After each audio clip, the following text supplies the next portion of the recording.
Donc Pascal Tartari, chargé de mission au Conservatoire études des écosystèmes de Provence, en charge de la gestion du site de la réserve de Fond-du-Rhin. On se trouve ici en plein cœur du site, au niveau du petit pont de la réserve, qui a été construit entre les deux guerres. C'est un espace particulier pour l'observation de la faune. Au printemps, on va avoir toute la cohorte des libellules qui vont venir chasser et pondre. Mais surtout, ce qui se trame ici, il est au niveau du milieu aquatique, donc sous l'eau, où on va avoir toute la valse des carpes au moment de la fraie. Plus tard, ce sera l'accouplement des tortues et principalement sur le site la tortue cistude, qui est une petite tortue française qui est en voie de disparition en France et en Europe et qui prend ses insolations sur les rochers que vous avez tout au fond là-bas. Elle est en compétition sur le lac de Saint-Cassien avec une tortue introduite d'Amérique, la tortue de Floride. Ensuite, mais beaucoup plus tôt en fait en saison, le lac va être un attrait pour les batraciens, hein, donc tout l'ensemble des grenouilles et des crapauds.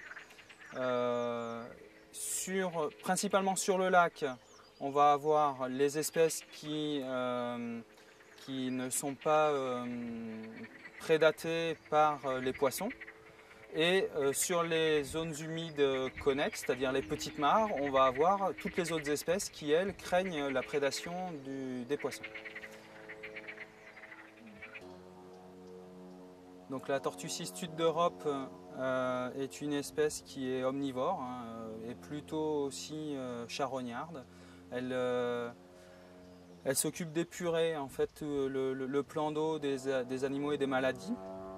C'est un auxiliaire en fait de la pêche, du milieu aquatique. En fait, l'éboueur du lac.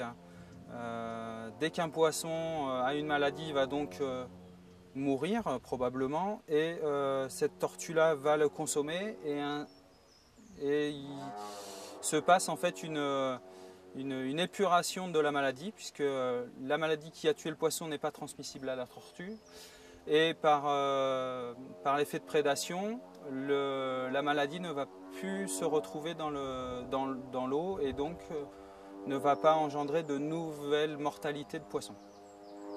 Alors à côté de ça, vu qu'elle est omnivore, elle va être aussi s'attaquer à un petit peu d'herbe, les algues essentiellement, aux alevins, notamment quand ils viennent juste de naître, hein, d'éclore. Ils sont très peu rapides et réagissent pas forcément très vite aux prédateurs, donc c'est une aubaine pour cette tortue. En revanche, la tortue de Floride qui a été introduite il y a à peu près une vingtaine d'années sur le lac par des dépôts sauvages. C'est la petite tortue qu'on connaît dans les aquariums, hein, qui fait un peu plus d'une taille d'une pièce de 2 € et qui au fur et à mesure grossit. Dans les aquariums, elle est nourrie alors soit avec de la viande pour certaines, soit avec des espèces de farine animale à base de crevettes, hein, enfin de déchets de poissons. Une fois qu'elles sont relâchées dans le milieu, puisque trop grosses, elles vont garder ce régime alimentaire. Donc elles vont garder l'aspect carnivore, donc elles vont s'attaquer aux petites tortues cistudes, éventuellement aux grenouilles et crapauds, à d'autres espèces comme les poissons, alors là des poissons de plus grosse taille, les ablettes notamment, les gardons. Et au fur et à mesure que le temps passe et qu'elles évoluent dans ce milieu, elles vont retrouver un régime alimentaire d'origine qui est plutôt omnivore. Donc on va avoir un régime alimentaire à base d'algues ou d'herbiers, ce qui pose en fait un problème puisque le nombre d'espèces, enfin le nombre d'individus de cette espèce, la tortue de Floride, est tellement important que l'impact sur les herbiers est très très fort. Donc on se retrouve avec des herbiers qui vont diminuer et donc cela va influer sur la disponibilité de frayères pour les poissons.